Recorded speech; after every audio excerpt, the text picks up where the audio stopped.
ইসলামকে প্রতিষ্ঠিত করার জন্য প্রয়োজন রয়েছে জিহাদের। কিসের প্রয়োজন? কিসের?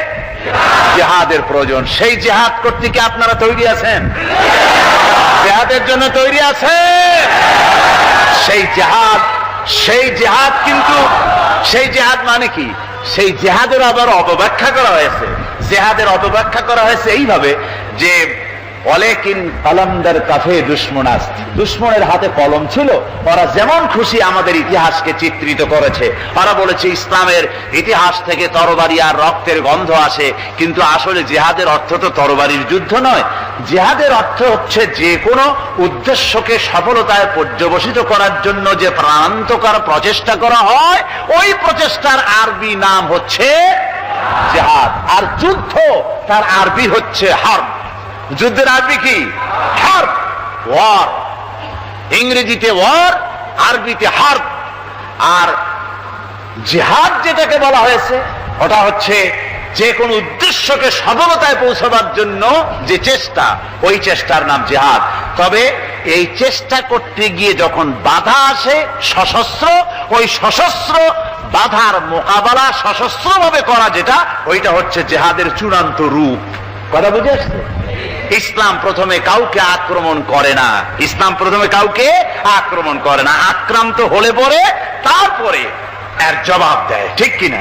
দেখেন না, হযরত আলী রাদিয়াল্লাহু তাআলা আনহু ওই যে খায়বারের যুদ্ধে, সেইখানে কেউ খায়বারের এই দুর্গ মুসলমানদের হাতে আসে না। প্রতিদিন যুদ্ধ হচ্ছে, অথচ যুদ্ধে কোনো ফলাফল দেখা যাচ্ছে না। ফজরের এশার নামাজের পর হুজুর বলছেন, ও সাহাবীরা, আগামীকাল আমি এমন এক ব্যক্তির হাতে ইসলামের ঝান্ডা তুলে দেব যাকে আল্লাহ এবং আল্লাহ রসুল বেশি ভালোবাসেন, এবং তিনিও আল্লাহ এবং আল্লাহ রসুলকে বেশি ভালোবাসেন, আর তার হাতেই বিজয় হবে। হযরত ওমর রাদিয়াল্লাহু তাআলা আনহু বলেন, আমার এরকম পেরেশানির রাত জীবনে আর কখনো গেছে কিনা জানি না।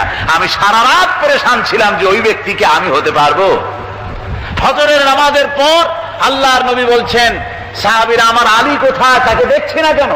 সবাই বলছেন, হুজুর, হযরত আলীর চোখ উঠেছে, তাই নামাজের জামাতে শরীক হতে পারেন নাই। হুজুর বললেন, তাকে নিয়ে আসো। দুজন সাহাবীর কাঁধের উপরে ভর করে হযরত আলী এলেন। হুজুর সাল্লাল্লাহু আলাইহি ওয়াসাল্লাম তার মুখের থুতু মোবারক নিয়ে হযরত আলীর চোখে লাগিয়ে দিলেন। সাথে সাথে আগের থেকেও ভালো দৃষ্টিশক্তি সম্পন্ন হয়ে গেলেন। সুবহানাল্লাহ ওয়া বিহামদিহি। তো এখানে রাসূল পাক সাল্লাল্লাহু আলাইহি ওয়াসাল্লাম তিনি হযরত আলীর হাতে তরবারি উঠায় দিলেন। জুলফিকার বললেন, আলী, তুমি যাও, আজকের ময়দানে সেনাপতির দায়িত্ব পালন করো। হযরত আলী তরবারি হাতে নিলেন। ইসলাম আক্রমণকারী যে না, সে কথা বলতে আমি এই কথা নিয়ে আসছি।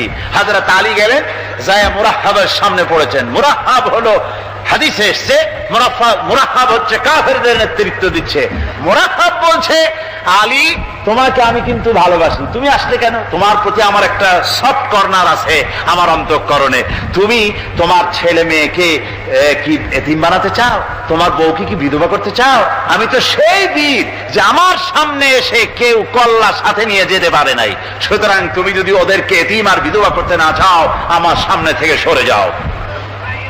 হযরত আলী বলেন, মুরাহহাব, তুমি কাকে ভয় দেখাতেছ? তোমার তরবারি এই সমাজের কিছু কাফেরেরা ভয় করতে পারে, তুমি কি আমারে চেনো নাকি? তুমি কারে ভয় দেখাও? তাম পৃথিবীর সমস্ত কাফেরদের উপরে আল্লাহ রাব্বুল আলামিন আমাকে বাগ বানায় পাঠিয়েছেন। তরবারি দিয়ে প্রমাণ হবে। মুরাহহাব বলে, তুমি আঘাত করো। কয় না, আক্রমণ তো করব না আমি, আগে তুমি করো, আমি প্রতিহত করব। আক্রান্ত হলে পরে তারপরে জবাব দেব। এরপরে মুরাহহাব আঘাত হানতে লাগলো। হযরত আলী সমস্ত রণকৌশল দিয়ে আঘাতগুলি তিনি ফিরিয়ে দিতে লাগলেন। এরপরে হযরতে আলী বলছেন, মুরাহহাব, এবার তৈরি হও আমার আঘাত সহ্য করার জন্য। হযরত আলী জুলফিকার তুলে আঘাত করলেন। এক আঘাতেই দেখা গেল মুরাহহাবের মাথা থেকে শুরু করে শরীর টুকরা হয়ে গিয়া হযরত আলীর তরবারির মুঠা পর্যন্ত মাটির ভিতরে গেড়ে গিয়েছে। খায়বারের দুর্গ দখল হয়ে গেল। পরের দিন আল্লাহর নবী বলেন, আলী, শুনতে পেলাম তোমার ঢাল ভেঙে গিয়েছিল, তারপরে তুমি যুদ্ধ করলে কি দিয়ে?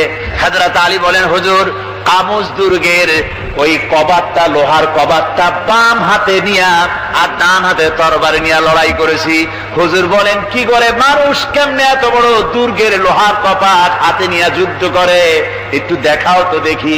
হযরত আলী গতকালকের মতো বাম হাত দিয়া ধরেছেন, নাড়াতে পারেন না। এবার ডান হাত দিয়া ধরেছেন, নাড়াতে পারেন না। ডান আর বাম দুই হাত দিয়া সমস্ত শক্তি দিয়ে এমন জোরে টান মেরেছেন, প্রতিটি লোমকূপের গোড়া থেকে ঘাম বেরিয়ে এসেছে, এক চুলও নড়াতে পারেন নাই। হযরত আলীর মুখখানা মলিন হয়ে গেছে লজ্জায়। হযরত আলী রাদিয়াল্লাহু তাআলা আনহু লজ্জা পেয়ে গেছেন।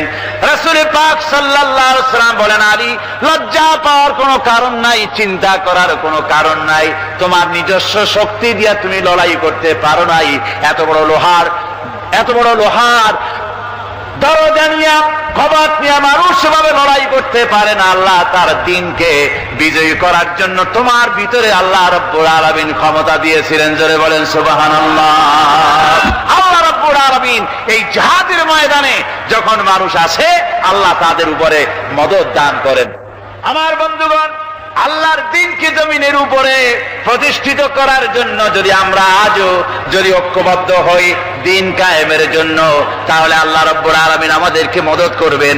আল্লাহ পাক কোরআনে কারীমের মধ্যে বলেছেন, ওয়া কানা হাক্কান আলাইনা নাসরুল মুমিনিন।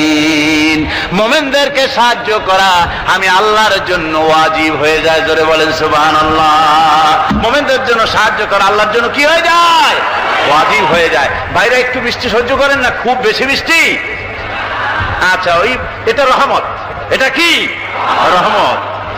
আমার ভাইরা, জিহাদের ভিতরে সাহাবায়ে কেরাম আল্লাহর জান্নাতে যাওয়ার জন্য তারা জিহাদ করেছেন। তারা দেশ দখলের জন্য জিহাদ করেন নাই, দ্বীন প্রতিষ্ঠার জন্য লড়াই করা ফরজ। দ্বীন প্রতিষ্ঠার জন্য লড়াই করা কি?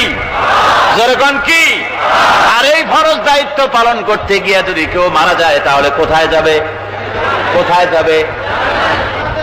ওই শাহাদাতের মওত হচ্ছে একটা সেতু, একটা ব্রিজ, একটা সাঁকো। এপারে দুনিয়া, ওপারে আল্লাহর জান্নাতুল ফেরদাউস। জোরে বলেন সুবহানাল্লাহ।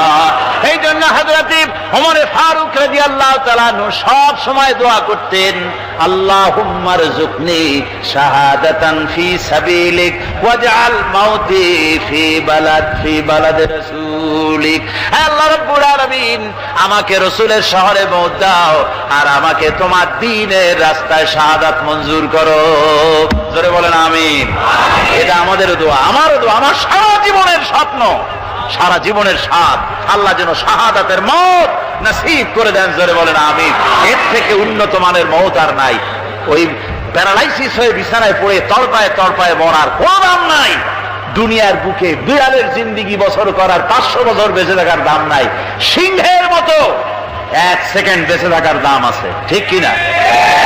আর মওত, প্লীহা, যকৃত, typhoid, paralysis, diabetes, heart attack, kidney পচে যাওয়া, হাবিজাবি মওতের চাইতে আল্লাহর রাস্তায় জিহাদ করে শাহাদাতের মওত সর্বশ্রেষ্ঠ মওত। জোরে বলেন সুবহানাল্লাহ।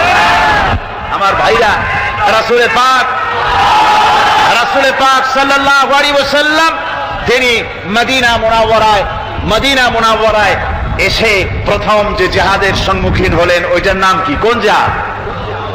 বদর। কোন জিহাদ? বদরের জিহাদ। সেই বদরের মাঠে জিহাদের জন্য রাসূল সাহাবীদেরকে তৈরি করতেছেন। তো আপনারা চিন্তা করেন বিষয়টা, জিহাদ করতে হবে। এই বদরে সাহাবীরা জিহাদ করবে কাদের বিরুদ্ধে? নিজের বাপের বিরুদ্ধে। রাসূল পাক খুব চিন্তিত হলেন যে সাহাবীদেরকে কিভাবে উদ্বুদ্ধ করা যায়। হুজুর জিহাদের কথাই বলতেছেন যে এখন বদরে আমাদের টিকে থাকার প্রশ্ন, এইটা মুসলমানদের টিকে থাকার প্রশ্ন। বদরের যুদ্ধ, বদরের এই জিহাদটা। হুজুর যখন এগুলি বলতেছেন, হযরত মিকদাদ রাদিয়াল্লাহু তাআলা আনহু রাসূলের একজন জলিলুল কদর সাহাবী, তিনি দাঁড়িয়ে বলছেন, হে আল্লাহর রাসূল, কেন আপনি চিন্তা করছেন? ইমজি বিনা ইয়া রাসূলুল্লাহ হাইসুমা তাশা। হে আল্লাহর রাসূল, আপনি আমাদেরকে নিয়ে চলুন যেদিকে আপনার খুশি, হাইসুমা আমারাকাল্লাহ, যেদিকে আল্লাহ আপনাকে নির্দেশ করেন সেদিকে আমাদের নিয়ে আপনি সেদিকেই চলুন। ইন্না লা নাকুলু লাকা কামা ক্বালা বানু ইসরাঈল লিমূসা আলাইহিস সালাম ইযহাব আনতা ওয়া রাব্বুকা ফাকাতিলা ইন্না হাহুনা কায়িদুন। বুখারী শরীফের হাদিস। হযরত মিকদাদ রাদিয়াল্লাহু তাআলা আনহু বলছেন, হে আল্লাহর রাসূল, আপনি আমাদের নিয়ে চলুন, আল্লাহ যেদিকে আপনাকে আমাদের নিয়ে যেতে বলেন সেই দিকে নিয়ে যান।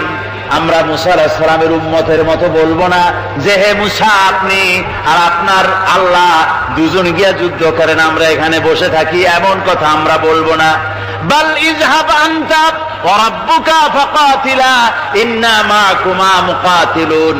ও নবী, বরং আমরা বলবো আপনি চলুন আমাদের নিয়ে, আপনি এবং আপনার আল্লাহ চলুন জিহাদের ময়দানে, আমরা আপনার সঙ্গে জিহাদ করব, লড়াই করব সেই পর্যন্ত। মা দামাত মিন্না মা দামাত আইনুম মিন্না তাতাররাফ, যতক্ষণ পর্যন্ত আমাদের একটা চক্ষুর পলক পড়ে, যতক্ষণ পর্যন্ত একটা চোখের পাতা নড়ে, ততক্ষণ পর্যন্ত আমরা কাফেরদের বিরুদ্ধে লড়ব। সুবহানাল্লাহ ওয়া বিহামদিহি, যতক্ষণ চোখের পাতা নড়ে ততক্ষণ পর্যন্ত লড়ব, নিয়ে চলুন আমাদেরকে। হুজুর খুব খুশি হলেন। আহারে, রাসূল পাক সাল্লাল্লাহু আলাইহি ওয়াসাল্লাম দারুণ ভাবে খুশি হয়ে গেলেন। হুজুর বললেন, ও সাহাবীরা, তোমাদের মানসিক অবস্থা যখন এই, কুমু বিনা ইলা জান্নাতিন, চলো আমার সাথে বেহেশতের দিকে। সুবহানাল্লাহ, সবাই বলেন সুবহানাল্লাহ। কুমু বিনা ইলা জান্নাতিন আরদুহা কাআরদিস সামাওয়াতি ওয়াল আরদ, সেই বেহেশতের দিকে চলো যে বেহেশতের বিশালতা প্রশস্ততা এই পৃথিবী এবং আকাশের চাইতে অনেক বড়, সেই বেহেশতের দিকে চলো। ফাকামা উমাইর বিন হামাম ওয়া কানা ইয়াকুলুত তামার, হযরত উমাইর বিন হামাম এক যুবক, তিনি দাঁড়িয়ে গেলেন। আমার মুসলমান ভাইরা, যুবকদের অবদান কিন্তু ইসলামে সব চাইতে বেশি। জোরে বলেন সুবহানাল্লাহ। কাদের অবদান বেশি? যে সর্বপ্রথম ইসলাম কবুল করেছে কারা? যুবকরা। হযরত আবু বকর, হযরত ওমর রাদিয়াল্লাহু তাআলা আনহু, তাদের বয়স যুবক বয়স ছিল, যুবক বয়সে তারা ইসলাম কবুল করেছেন। হযরত আলী যুবক ছিলেন, এই জন্য যুবকদের ইবাদতে সওয়াব বেশি। রাসূল পাক বলেছেন, কিয়ামতের ময়দানে যেদিন কোন ছায়া থাকবে না আরশে আজিমের নিচে 7 শ্রেণীর লোকেরা ছায়া পাবে, তার মধ্যে এক শ্রেণী হচ্ছে ওয়াশাবুন নাশা ফি ইবাদাতিল্লাহ, ওই যুবকেরা যারা নাকি রাত গুজরান করে, রাত কাটায় আল্লাহর ইবাদতে, রাত জাগে আল্লাহর ইবাদত করে। জোরে বল সুবহানাল্লাহ। বুড়োদের 100 বার আল্লাহ বলা আর এক যুবকের একবার আল্লাহ বলা, বৃদ্ধের সারা সপ্তাহ তাহাজ্জুদ পড়া আর যুবকের এক রাতের তাহাজ্জুদ পড়া মনে হয় তার থেকেও বেশি। কোন সুবহানাল্লাহ। তাই বলে বৃদ্ধ যারা, তারা কিন্তু হতাশ হবেন না, ওই যৌবনকাল আপনিও পেরিয়ে এসেছেন, ঠিক না? সুতরাং যুবকদের অবদান বেশি। হযরত উমাইর বিন হামাম রাদিয়াল্লাহু তাআলা আনহু, তিনি দাঁড়িয়ে গেলেন, তার হাতে ছিল ওয়া কানা ইয়াকুলুত তামার, তিনি খরমা খাচ্ছিলেন, হাতে ছিল কয়েকটা খরমা।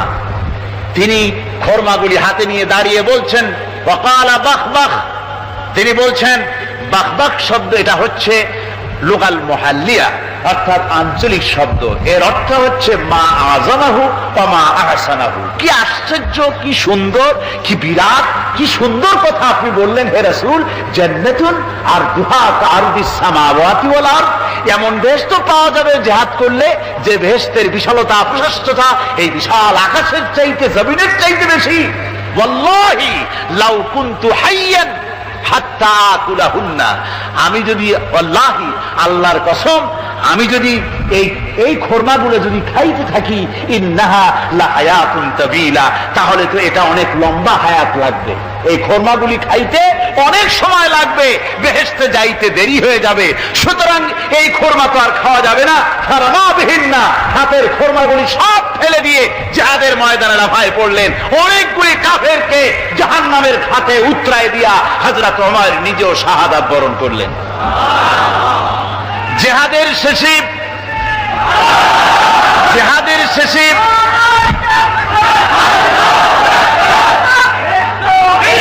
জিহাদের শেষে শহাদায়ে বদরের সমস্ত শহীদদের লাশ এক জায়গায় এনে সাহাবীরা বললেন, হে আল্লাহর রাসূল, আপনি যখন জান্নাতের বর্ণনা দিতেছিলেন তখন যে যুবকটা খোরমা খেতেছিল আর জান্নাতের আশায় হাতের খোরমা ফেলে দিয়েছিল, যে খোরমাগুলি খাইতে গেলে তো সময় লাগবে অনেক, বেহেশতে যেতে দেরি হয়ে যাবে, এই কথা মনে করে হাতের খোরমা ফিকে ফেলে জিহাদের ময়দানে এসে শাহাদাত বরণ যে যুবকটি জিহাদ করেছিল তার লাশে সেও শাহাদাত বরণ করেছে। রাসূলে পাক হযরত ওমরের চেহারার দিকে লক্ষ্য করে তার দিকে আঙ্গুলি সংকেত করে হুজুর বলছেন, ইন্নাকা মিন আহলিহা। ওমর, যে বেহেশতের জন্য তুমি খোরমা খাওয়ার ধৈর্য ধরতে পারো নাই, আমি নবী সাক্ষী দিচ্ছি তুমি সেই জান্নাতের অধিবাসী। আমার ভাইয়েরা, ওই জান্নাতে যাওয়ার জন্য, আল্লাহ দ্বীনকে প্রতিষ্ঠার জন্য আমাদেরকে ঐক্যবদ্ধ হতে হবে। আল্লাহ দ্বীনের জন্য আল্লাহ নবীর যে আদর্শ, সে আদর্শ প্রতিষ্ঠার জন্য এগিয়ে আসতে হবে। যদি আমরা তা করতে পারি, আমরা সংখ্যায় কত, আমাদের অস্ত্র আছে কি নাই, আমাদের জনবল কত, আমাদের সৈন্যবল কত, এগুলি প্রশ্ন না। প্রশ্ন হচ্ছে ولا تهنوا ولا تحزنوا وأنتم الأعلون إن كنتم مؤمنين। কোনো ভয় নাই, কোনো চিন্তা নাই, যদি তোমরা মুমিন হও আমি আল্লাহ তোমাদেরকে বিজয়ী করব। জোরে বলেন সুবহানাল্লাহ। মুসলমানেরা তো সেই জাতি, জিহাদের ময়দানে যখন মুসলমানদেরকে সাহায্য দরকার হয়েছে, আল্লাহ রাব্বুল আলামিন আকাশ থেকে ফেরেশতা নাজিল করেছে কিনা কোন? কবি বলছেন, ফিজায়ে বদরি पैदा कुन फरिश्ते तेरी नसरत को उतर सकते गर्दों से कतर अंदर कतार भी। বদরের মুসলমানদের মতো ঈমান যদি আজ তোমরা আনতে পারো, তোমাদের ভিতরে হয়ে যায়